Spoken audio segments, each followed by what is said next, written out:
Welcome to Urban Update. I'm Byron Barnett. On February 12th of this year, Fleet Bank and Inner City Software launched the community website, Roxbury.com. At Roxbury.com, residents will be able to post and find information on local news, events, and businesses, as well as participate in online discussions. Today, my guests are Ken Granderson, founder and CEO of Inner City Software, Al Zollar, general manager of Lotus Software. Mr. Zollar was included in the 2001 list of the 50 most important African Americans in technology in 2001, and Mr. Tyrone Taborn, chairman and CEO of Career Communications Group and publisher of the U.S. Black Engineer and Information Technology magazine. Gentlemen, good morning. Thanks for coming in. Ken, let me start with you. I'd like to go straight to this new website that you helped put together, Roxbury.com. Tell me about it. Well, Roxbury.com is an online community information site, similar to a Boston.com, except one of the main differences is that rather than the information, the content coming from one monolithic publishing entity, it's actually a collaborative community exercise. People in the community and organizations in the community post announcements, events, and share information about their businesses and organizations. Why did you feel it was necessary to create the website? Well, Roxbury.com actually was initially launched in 1996 when people started talking about the digital divide. And we envisioned that creating a website that really leveraged the fact that many people in our low-income communities identify very strongly with the community. Again, mentioning Boston.com, we said, well, hey, let's create a Roxbury.com and have your community part of this whole new information superhighway. Mm-hmm. Back then, for a number of reasons, I think we were just too early on the curve. The effort fizzled out, but thanks to our collaboration with Fleet, we've been able to revitalize it, and we think the time is right now. Al Zollar, I guess, why has the black community not seemed to have grasped the internet like other community has? Where does this divide come in? Well, you know, people talk about the digital divide, Byron, and at the end of the day, it's really an educational divide. I think that's where it starts. We have people who are, you know, studying math and science and technology, and the divide doesn't exist there, but we have too few who are studying math, science, and technology. So I think the statistics around access, which still today show that we're about half of what, you know, the majority households are in our country, really emanate from that education divide. Okay. Tyrone Taborn, switching the subject a little bit here. Black Family Technology Awareness Week. What is that? Tell me what it's all about. I know we just had it a few weeks ago. It's a grassroots effort. It's an awareness effort. It's to make technology transparent in a very informal way for the members of all the communities, but particularly the black community, to embrace the importance of technology. Byron, let me say, if we look at the times, technology is so exciting right now. It's transforming our lives. And yet in the African American communities and other communities, underrepresented communities, we're not quite aware of how that technology plays a role in the everyday life.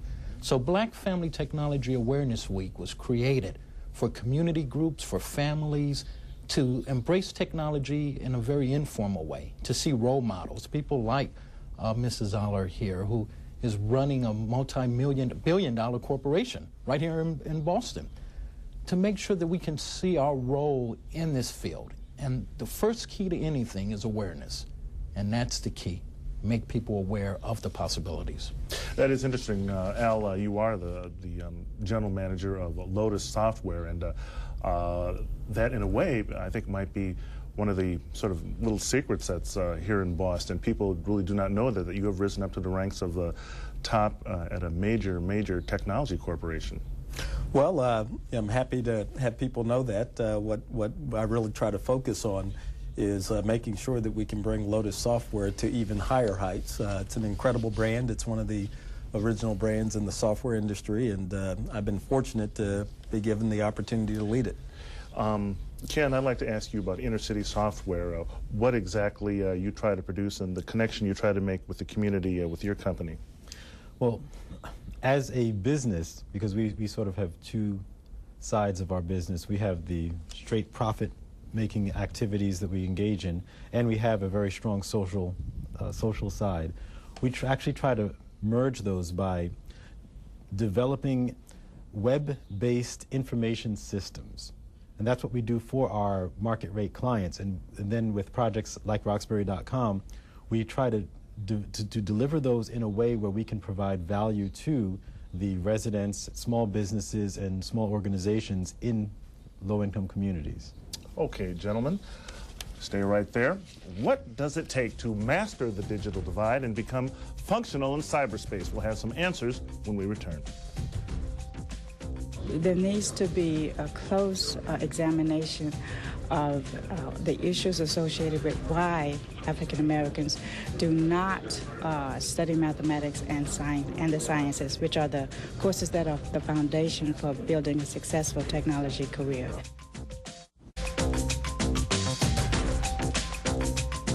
Okay, we're back with Ken Granderson, founder and CEO of Inner City Software, Al Zollar, general manager of Lotus Software, and Tyrone Taborn, chairman and CEO of Vanguard Media Incorporated. Thank you, gentlemen. Thanks for welcome back here.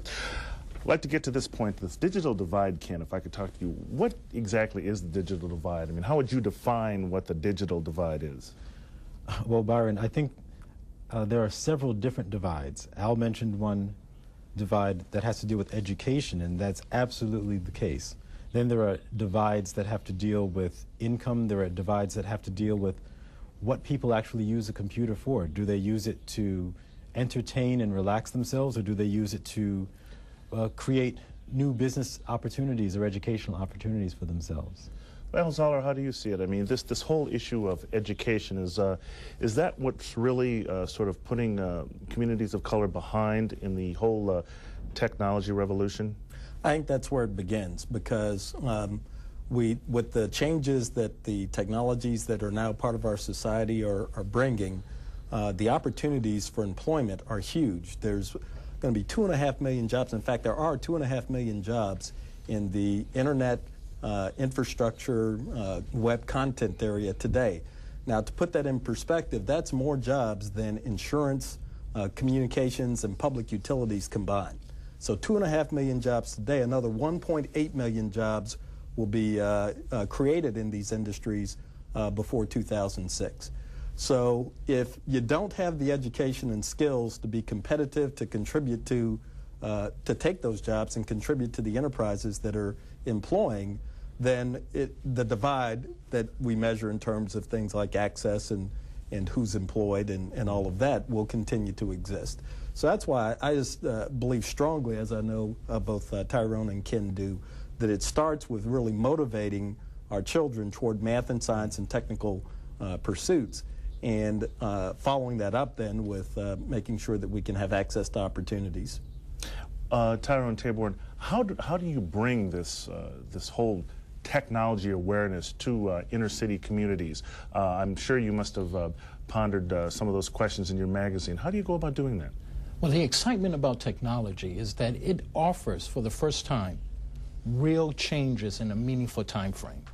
Meaning that often, you know, if you plant a seed for a change to happen 30 years from now, it really doesn't have the same impact. But technology is moving so fast. In our lifetime, it has changed so quickly.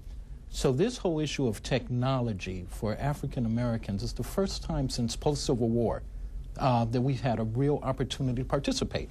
All the other great technological revolutions that have taken place in the world, we weren't in that position. So the way is, number one, is to show role models, show people who are actually involved and succeeding. And that's part of that digital divide issue, employment. The other part is the development of minority businesses and African American businesses in particular. Why can't we have Bill Gates come out of our community? Obviously we can. We have the knowledge, we have the intellectual capability, but the key is increasing that pipeline so that there's enough people there that we can get one. The other opportunity that exists there is in education, using the internet, using web-based technologies as a source of empowerment. And all of these things are sort of happening right now. The key is a mass media. We need a Tiger Woods of technology out there. We need more people like Al and Ken out there making this stuff popular and making it fun. I will just say this, it's not enough for a young person to be excited about the computer so that they can burn a CD. They need to understand why that computer works. It's not enough to enjoy MP3 without understanding what the compression software is behind that. That's the next step. You know, you talk about getting communities of color more involved in this whole technology revolution, but it's not just a matter of being a consumer. It goes to the point what you're talking about of being an innovator and being a producer. How do we get to that point? Well, I think our children are naturally curious, and in fact, the statistics show that we tend to have an attrition about the middle school level when kids start peeling away from math and science and technology-oriented interests. I think the deeper underlying issue is who's motivating them, who's inspiring them. Oftentimes we find that we don't have the kind of educators that we need, the kind of credentials that we need in some of the schools. So making sure that kids are inspired to know how that compression algorithm works or know what's really underneath the technology, again, I think that's just so important. Ken, what are your thoughts on that, becoming producers and innovators instead of just consumers? Well, that's a principle that I've believed in ever since the internet became commercially viable, and that's one of the underpinnings behind Roxbury.com, which is in many ways derived from discussion groups that we've been running since 1997. Our mail server, or our mail system, spits out close to 100,000 messages every day of people, primarily black people in the Boston area, talking about everything under the sun, from technology to gossip, celebrity gossip. And you know, I have lived the life of taking technology and creating opportunity for myself with no external assistance, no external financing. While I went to college at MIT, that was 1985, before the personal computer was really entrenched. So I taught myself how to program, and two of my lead programmers are also self-taught. So as far as the opportunity that Tyrone is talking about, absolutely. This is, in my experience and opinion, the most wide open level playing field that we have ever had in the history of humanity, as far as I can gather. Okay, all right. Well, can blacks secure a position in the new technological workplace? Some answers when we return. To bridge the digital divide, we need more access, we need more education, and we need a strong combination of the two mixed around a core of good content. And content makes people excited. You know, the better, the cooler, the more exciting the content, the more people get excited, energized about the technology.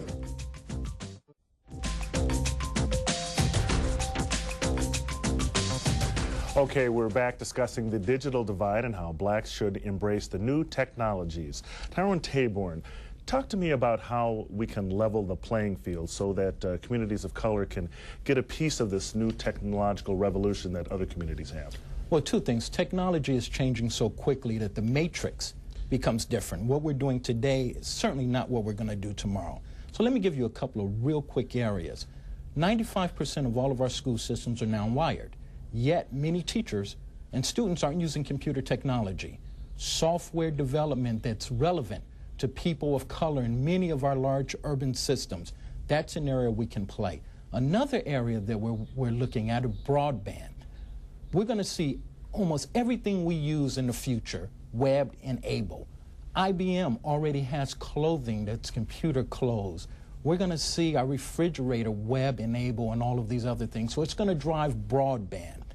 There's something called last mile wiring that's going to be necessary to bring broadband to major urban areas. In Baltimore, where I live, the cable system does not offer cable to a city that's over 60% African American. So there's going to be tons of opportunity in the broadband area, meaning telecommunications.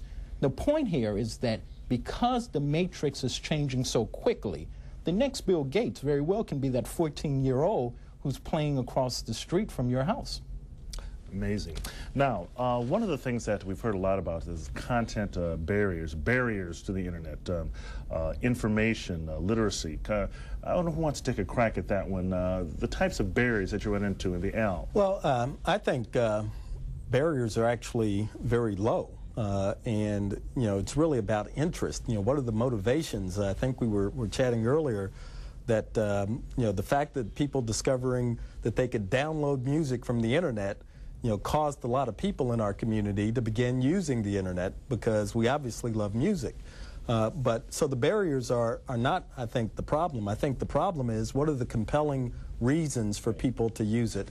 And while entertainment is fine, we all obviously love to be entertained, what's more important are understanding those things that really improve our lives. I used an analogy earlier that was years ago in Los Angeles that black people kind of figured out that if you don't have a car, you can't work because you can't get around Los Angeles without a car. What I think our communities are beginning to realize is that you don't have basic technology literacy, technical literacy in how to use computing, use the internet, then your vocational opportunities will be limited. So I don't think the barriers are really the issue, it's the motivation. But you're saying this is really, this is really transforming just the way we do everything, the way we're going to work, the way we're going to live. Absolutely, absolutely. And piggybacking off of what Al just said, again, some of the underpinnings of Roxbury.com are that you'd have the only requirement to post information is a web browser that pretty much anything Netscape version 4 or later and you can start publishing information on the system. We have hundreds of community organizations who are working to educate young people and work on various quality of life issues. They are very often limited by small budgets and a lack of marketing expertise, so they don't know what's going on. No one knows what's going on in the neighborhoods. Having a single place where people can share content and share it for free, we believe can be one of those things that really transforms the way that you find out about what's going on in a particular community. Tyrone, you want to make a point? Sure. Over $10 billion was spent last year on computer games and PlayStation games. That's more money than all of Hollywood generated on films. Our kids are kids who are buying all of those computer games and PlayStation and all of that other stuff. And so that's a huge opportunity just in software development in that area alone. So when we talk about the technology, we have to watch the trends and see what's going on. And there's a lot of key trends, and I think both these gentlemen can really talk about that. We need to see what's happening in the future in order to hit these moving targets. Why is it that you talk about entertainment and games and so forth? Why is it that the entertainment aspects, the game aspects, just seem to really drive this market, drive this whole industry? Well, I think entertainment is a big business, and so it stands to reason that a lot of people who use computing and the internet as entertainment has become more digital are drawn to that. But I think if the customers that I work with, at IBM and Lotus Software, are really focused on vocational uses of technology, and this is going to transform the way everything in our society works. It's this idea that I call knowledge transparency. If you think about what's happened to us throughout our history, we've had huge gaps of knowledge, some of them quite deliberately created to keep us from moving ahead. Well, those barriers, those gaps are falling down. They're systematically being dismantled.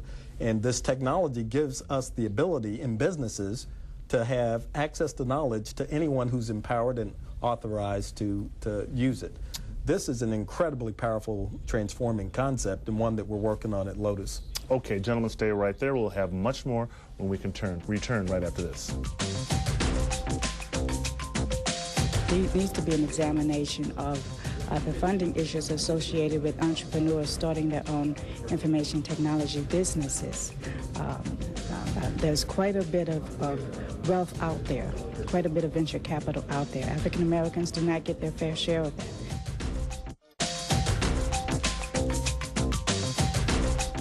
And we're back talking about black technology. Let me start with you, Tyrone, this time. The thing I'd like to focus on in this segment is the next big idea. What's going to be the next big idea or development you think in technology or in the internet? Start with you, Tyrone. Web-enabled appliances, where your refrigerator talks to your computer talks to your radio. All of these things are happening. It becomes transparent. You sit in a car and you listen to a radio station from London that's being broadcast to you through the internet. That's going to lead to a whole lot of jobs and opportunities. Software programmers who are going to have to deal with protocols, people who are going to have to make sure that that software talks to one another. You certainly don't want your stove blowing up on you. So there's a lot of great opportunities there. But that's the next step. Things are smaller, more powerful. They're going to talk to one another. Now, Zollar, what do you think? The next big idea, the next big development? Oh, there's several. I agree with the one that Tyrone hit, but one that I'm particularly focused on is what we call e-learning. That is using the availability of network technology as a distribution point for learning. This is learning of all aspects, whether it's K through 12, whether it's higher education, or continuous learning that has to happen in corporations. The world is changing faster and faster, which means that we're creating knowledge gaps faster than we ever did before. And e-learning, or distance learning as it sometimes is called, I think is a huge opportunity, and certainly it's one that we're pursuing very aggressively at Lotus. Ken Granderson, what do you think the next big idea or big development is going to be? I think there are going to be a number of big developments that are going to dramatically transform the way we interact with computers and the way that we look at the different information. Right now, you have to go through different steps to read information, listen to music, watch a video, find out if you left your stove on. I imagine that using the web as a very ubiquitous information transmission system where you won't need to know any more about how the information got here and there as you need to know about turning the key in your car. I believe that will transform what we do with computers. So you'll sit in front of a screen where you have a class going on, and you'll be able to get information about, let me turn off my stove, without really having to be a rocket scientist. I think that's what some of us are struggling with right now. Unless you're an expert in this field, an engineer, a techie, as they say, it's hard to figure some of this stuff out. But we're getting to a point eventually where it'll all be plug and play. Yeah, the ease of use for our industry has been a big problem. We've really gone from an industry that sort of started with a lot of technophiles to one where we've slowly but surely democratized the technology. That will continue. And as it does, computing and connectivity becomes blended into our lives. It becomes a part of our context, whatever we're doing. Okay. I'd like to continue with you, Al, a little bit, getting back to this whole issue of black technology, about if you can talk to us about maybe some of the things that IBM or Lotus Development doing in an effort to help bring some of these innovations to the black community. Well, one of the great things that we're doing is working with Career Communications Group, Tyrone, Taborn, in sponsoring this Black Family Technology Awareness Week initiative.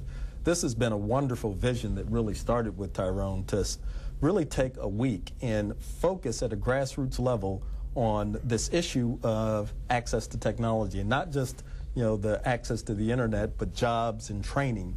And it's been a wonderful event. We figure that we've touched over 18 million people in terms of the publicity that we put out. We had over 57 events over this past year. I was able to participate in a number of them, including one here in Boston at the Morgan Memorial Goodwill that Lotus sponsored. And again, it was about awareness, about making sure that people knew that there's great organizations around our community that can help create better access to technology. And Ken, maybe a final word on Roxbury.com. First of all, is that the address, just Roxbury.com? Yep, www.roxbury.com. And what would you like? What's the main thing you'd like everyone to know about that website? That this is about Roxbury.com is about technological empowerment, and that is it's not a spectator sport. That we put a lot of work into creating a system, and we're going out into the community doing trainings to assist people and organizations to post information. So you're actually encouraging people to get involved, to get their web pages posted, everything else, not just something to click on and look at, but to actually get involved and produce and just let it go wherever it takes you. Exactly. Go where the community wants it to go. Okay, all right. Thank you very much, gentlemen. The digital divide might have shrunk a notch with the launch of Roxbury.com, but more importantly, it marks the beginning of a new digital future for Roxbury and perhaps for other communities as well. That's it for this edition of Urban Update. I'm Byron Barnett. Have a great day.